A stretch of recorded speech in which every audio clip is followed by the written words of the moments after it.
Mesdames et messieurs, bonsoir. Bienvenue à cette édition de ce 21 juin 2015, jour de la célébration de la fête des pères. Heureux, vous comme nous, les papas, de pouvoir célébrer cette journée particulière grâce au Tout-Puissant. Au sommaire donc de cette édition que j'ai beaucoup de plaisir à vous présenter, 2 points essentiels. D'abord, la lutte contre le tabagisme en milieu scolaire et universitaire, et puis la relance du tourisme dans notre région, donc dans la région de Bouaké, à la faveur de la visite que vient d'effectuer le ministre ivoirien du Tourisme, M. Roger Kakou. Merci donc de nous écouter, de nous regarder comme nous l'espérons pour les élèves et étudiants de Bouaké qui ont regardé et écouté des médecins des services scolaires et universitaires. Eh bien, ces médecins leur ont montré les dangers que courent les fumeurs de cigarettes, mais ils leur ont surtout demandé, selon Hassan Khan et Ouattara Madou Walter, d'arrêter de fumer, et c'est mieux ainsi. En Côte d'Ivoire, la prévalence du tabagisme est estimée à 14,6% selon une enquête de l'Organisation mondiale de la santé réalisée en 2012. Chez les élèves âgés de 13 à 15 ans, la prévalence est de 19,1%. Pour réduire ce taux de tabagisme, surtout en milieu scolaire et universitaire, le ministère de la Santé et de la lutte contre le sida a initié à Bouaké un atelier au profit des médecins des services de santé scolaire et universitaire des régions du Poro, de la Bagoué, du Tchologo, du Béré, du Hambol et de Bouaké. Cela à travers le programme national de lutte contre le tabagisme, l'alcoolisme, la toxicomanie et autres addictions. Ainsi, 25 médecins des services de santé scolaire et universitaire ont été instruits sur la prise en charge des élèves et étudiants souhaitant arrêter de fumer. La jeunesse étant la population la plus touchée avec près de 20% de prévalence tabagique, alors il a été jugé nécessaire de commencer par les médecins des services de santé scolaire et universitaire. Au total, près de 100 médecins SSU qui seront formés. Les autorités administratives et politiques de Bouaké ont salué les initiateurs.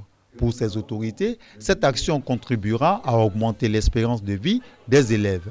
Dans la soirée, une équipe du PNLTA a sillonné les bars et maquis de la commune en vue de s'assurer du respect du décret 2012-980 d'interdiction de fumer dans les lieux publics et les transports en commun. Selon cette équipe, cette interdiction est respectée partiellement à Bouaké. Restons toujours dans le milieu scolaire et universitaire pour dire ce que nous savions tous. L'atmosphère n'est pas au beau fixe dans nos universités et les tensions sont persistantes. Pour baisser un tant soit peu cette tension qui n'arrange personne, ça il faut le dire, les responsables du centre des œuvres universitaires ont instauré un dialogue périodique entre eux et les étudiants. Soro Corona et Kader Sogodougou, pour être précis, ont pris part à cette rencontre. Le Centre régional des œuvres universitaires de l'Université Alassane Ouattara a initié depuis 2 ans des rencontres périodiques avec les étudiants. Objectif de ces rencontres, appréhender les difficultés auxquelles sont confrontés les étudiants et trouver des ébauches de solutions en vue de pacifier l'espace universitaire. Restauration, logement, transport, santé, paiement des bourses, toutes ces questions ont été abordées au cours de cette rencontre. Le président de l'université Alassane Ouattara, Kwame Lazare, a salué cette initiative qui permettra d'éviter certaines tensions sur le campus. Il faut multiplier les échanges, les rencontres avec les étudiants, de façon à pouvoir anticiper sur les problèmes. Je pense que c'est une belle initiative. De nombreuses innovations ont été annoncées pour l'amélioration des conditions de vie et de travail des étudiants. Pour faciliter l'accès aux services du CRU, la carte Restocard est désormais en vigueur. Cette carte électronique évite à l'étudiant de manipuler l'argent. De plus en plus, ce sont les porte-monnaies électroniques qui sont vraiment efficaces. Ça évite aux étudiants d'avoir beaucoup d'argent sur eux et avec les cartes de Resto Badge, ils peuvent vraiment profiter de tous les services au niveau du CRU. Pour mieux comprendre le fonctionnement des différents services du CROU, les étudiants ont soulevé de nombreuses préoccupations. Ils ont exhorté le CROU à multiplier ces rencontres pour un meilleur épanouissement des étudiants. Alors, restons toujours dans le cadre universitaire pour suivre ensemble ce témoignage de Maria Kobi, rendu par Kader Sogodougou. Il s'agit d'une formation en art oratoire destinée aux étudiants de l'université Alassane Ouattara. C'est une initiative de l'ONG Mouvement Jeunesse Avenir. Pendant un mois, les bénéficiaires vont recevoir des cours de diction et d'articulation. L'art oratoire est l'ensemble des techniques utilisées pour persuader, captiver un public au moyen du langage. C'est dans ce cadre que le mouvement Jeunesse Avenir, une association qui œuvre pour le renforcement de capacités de la jeunesse scolaire et universitaire, initie une formation en art oratoire à travers le pays. Le lancement officiel de la formation de la deuxième promotion des étudiants disciples en art oratoire a eu lieu à l'université Alassane Ouattara. Ces étudiants seront formés pendant un mois sur les rudiments en diction, en articulation et surtout à maîtriser le trac et la peur face au public. Selon Koulibaly Amadou, président du mouvement Jeunesse Avenir, cette formation vise à faire ressortir leurs difficultés communicationnelles et les inciter à cultiver l'excellence. Aujourd'hui, dans tous les domaines de la vie active, on a besoin de communiquer et on a besoin de bien communiquer. Bien communiquer veut dire les choses de manière à sorte que celui qui te regarde, celui qui t'écoute, comprend vite et bien sans pour autant fournir le minimum d'efforts. Exercices d'articulation et de diction ont meublé cette formation, à la suite de laquelle les étudiants formés recevront lors d'une cérémonie à Abidjan des diplômes de participation. À Tafiré, ça va de mieux en mieux dans le domaine de la scolarisation de la petite fille. À preuve, on est passé de 30% de taux de scolarisation à 48%. Eh bien, c'est une avancée notable. Et le centre d'éveil Adjamam y est pour quelque chose. Visite guidée de ce centre d'éveil avec Walter Amadou Ouattara à l'occasion de la cérémonie marquant la fin d'année scolaire de cet établissement qui, soit dit en passant, a accueilli cette année 80 fillettes. Lundi, mardi, mercredi, jeudi, vendredi, samedi, dimanche, la semaine est finie. C'est par cet exemple de déroulement des activités des classes ouvertes spécialement aux autorités et aux parents d'élèves que les petites filles du centre d'éveil Adjamam de Tafiré ont animé la cérémonie de fin d'année scolaire de cet établissement. Le centre d'éveil Adjamam de Tafiré est une école destinée particulièrement aux petites filles de confession religieuse musulmane. L'enseignement dispensé au centre d'éveil Adjamam et les différentes prestations de ces jeunes pensionnaires ont convaincu la responsable du service de coordination des structures de base et de complexe du ministère de la Solidarité, de la Famille, de la Femme et de l'Enfant. Ce centre a besoin de l'agrément du ministère de la Solidarité, Famille, Femmes et Enfants pour réglementer le fonctionnement.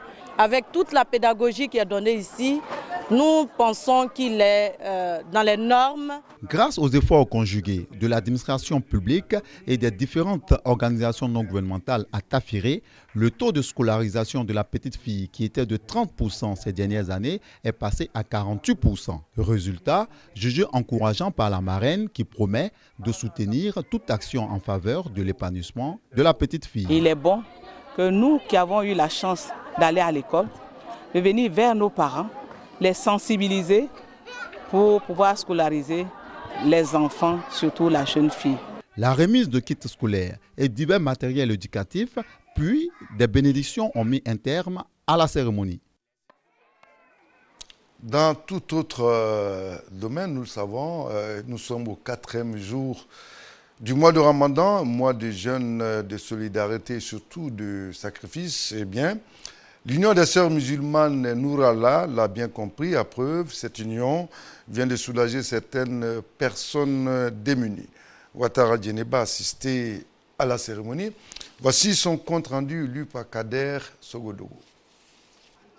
Troisième édition de la journée de solidarité aux personnes nécessiteuses à Boaké.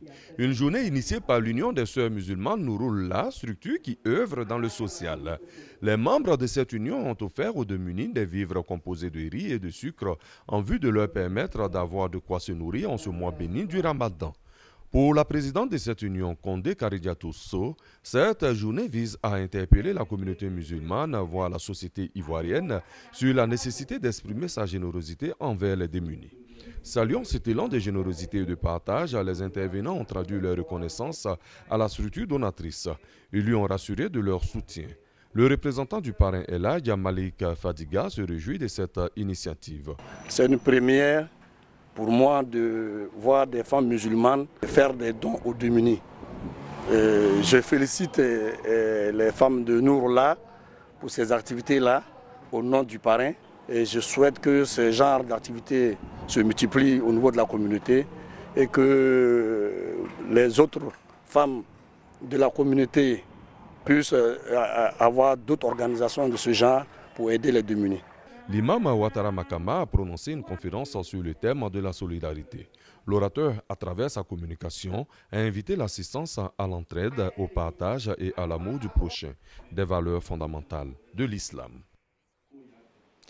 Le ministre ivoirien du Tourisme, Roger Kakou, vient de passer 2 jours dans notre région. Il vient de constater qu'après 10 années de crise, il reste beaucoup à faire. Il a été suivi dans ses déplacements par Soro Kourouna. Voici donc ce que Soro Kourouna a vu et rendu par Charles Tatou. Selon la Banque mondiale, la contribution du tourisme au produit intérieur brut de la Côte d'Ivoire de 0,6% en 2011 est passée à 4,8% en 2014. Côte d'Ivoire Tourisme a enregistré près de 5000 touristes internationaux en 2014 contre 270 000 en 2011, soit un taux de croissance moyen de 43% sur la période 2011-2014. La relance du secteur touristique en Côte d'Ivoire demeure donc une préoccupation majeure pour le ministre du Tourisme. Cette relance passera par le développement de l'hôtellerie, de la restauration et de nouveaux circuits touristiques. C'est dans ce cadre que le ministre Roger Kakou s'est rendu dans la région de Gbeke. La délégation ministérielle a visité certaines structures hôtelières. La situation de l'hôtel Harmattan a été aussi évoquée. Pour revenir à la question de l'hôtel Harmattan, c'est un sujet sur lequel on va se pencher dès que l'on rentre sur Abidjan. Essayer de voir comment on peut, avec les propriétaires, si on peut trouver des débuts de solutions pour pouvoir les remettre en état afin de répondre à une demande qui est aujourd'hui croissante. De nombreux sites touristiques et danses du terroir ont été visités.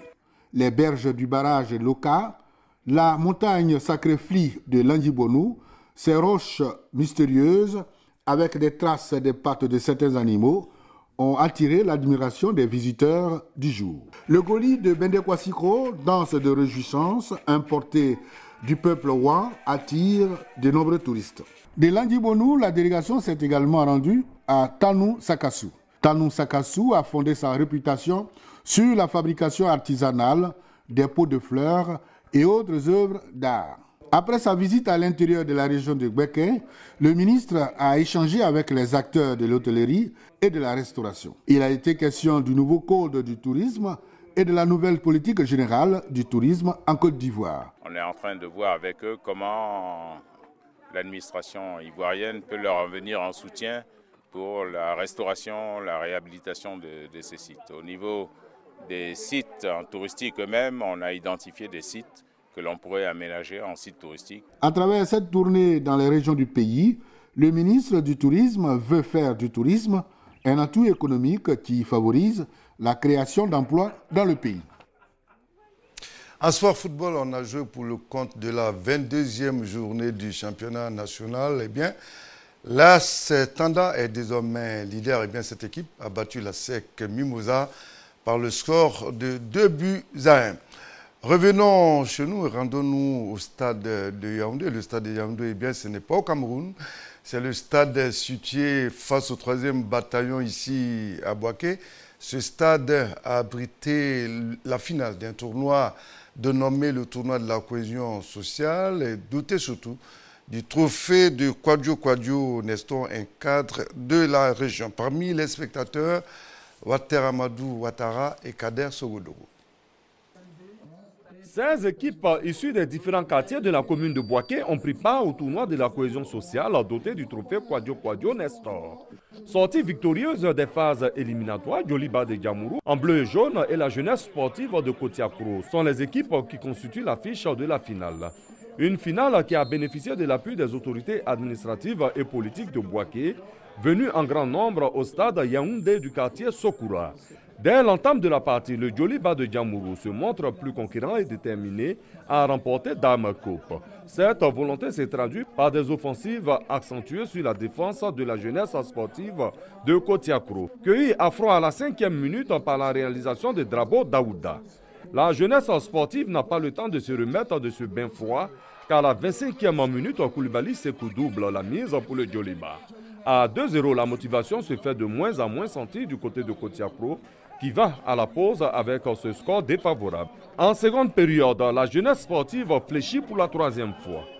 À la 55e minute, Bamba Issa fait voler en éclats tout espoir du 11 de Kotiakro. À 3-0, les carottes sont cuites pour la jeunesse sportive qui sauve son honneur à la 80e minute grâce à une réalisation de Lema Saïbou. Et plus rien ne sera inscrit, cela à la satisfaction des supporters du Djoliba de Djamourou qui remportent donc le trophée de la cohésion sociale remis par Kwadio Nestor. Le parrain salue l'esprit de solidarité et de cohésion qui a prévalu tout le long de ce tournoi et en a profité pour exhorter la jeunesse de Bouaké à faire de la paix et l'union une seconde religion. À Dar es Salaam, on a également joué une finale, bien celle-ci, dénommé tournoi de la réconciliation, était doté du trophée Touré Suleiman. Le trophée a été remporté par Petit Asec face au détriment du Bayern de Dar es Salaam. C'était à l'issue des tirs au but. Bayern de Dar es Salaam en rouge, opposé à Petit Asec, constitue l'affiche de l'apothéose du tournoi de la réconciliation édition 2014. C'est le stade du quartier Dar es Salaam à droite qui abrite cette finale. Une rencontre sportive initiée par l'Union de la jeunesse pour la solidarité, la paix et le développement de Dar es Salaam à droite. C'est un jeu équilibré de part et d'autre qui est offert aux spectateurs. Les offensives sont vouées à l'échec. La première partie va se solder par un score vierge. À la reprise, l'enjeu semble tuer le match. Les défenses sont plus agressives et violentes. Des actes d'anti-jeu sont légion. Pourtant, l'attaque de l'équipe Petit Asec se montre plus déterminée à marquer le but libérateur. Mais la défense des Bayern a de la baraka. Elle évite de justesse une occasion de but. Il a fallu attendre la séance des tirs au but pour voir les supporters de l'équipe de Petit Asec jubiler de joie. Leur équipe remporte Dame Coupe sur le score de 2-0 au tir au but. Pour le parrain Touré Suleiman, il n'y a eu ni vainqueur ni vaincu. La cohésion sociale a gagné et c'est une expérience réussie. Content par rapport à la mobilisation, par rapport à l'enthousiasme, à la joie qu'on a ressenti. Nous, leaders d'opinion, c'est ce que nous recherchons. Et nous voulons que Bouaké retrouve son lustre datant. 4 meilleurs joueurs sélectionnés iront faire des tests afin d'être recrutés dans des équipes professionnelles. Fin de cette édition, elle a été réalisée par Déchrist Larsen. Tous les agents de RTI Bouaké se joignent à moi pour vous souhaiter une excellente soirée, mais souhaiter surtout au Père une glorieuse, heureuse et bénie soirée. Merci de nous avoir suivis à jeudi prochain. Bonne soirée et portez-vous bien.